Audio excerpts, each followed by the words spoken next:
In this video, I'll show you how to use the cursor rules file. First, open Cursor and open the project where you want to create your rules. Next, open the project settings or the cursor rules section depending on your current cursor version. Now, create a new project rule and give it a clear name.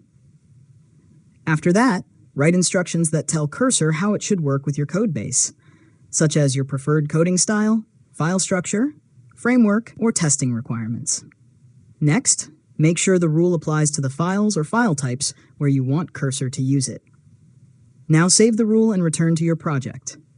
After that, open Cursor's AI chat or agent and ask it to perform a task in the project.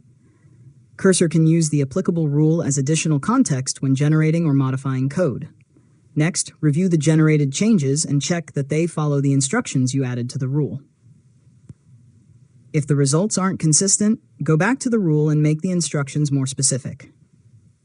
Finally, test your workflow with a few different tasks and keep your rules focused on instructions that should consistently apply to your project. And that's it. You've successfully learned how to use the Cursor Rules file. If you found this tutorial helpful, make sure to subscribe to Learn Mode Lab for more tutorials.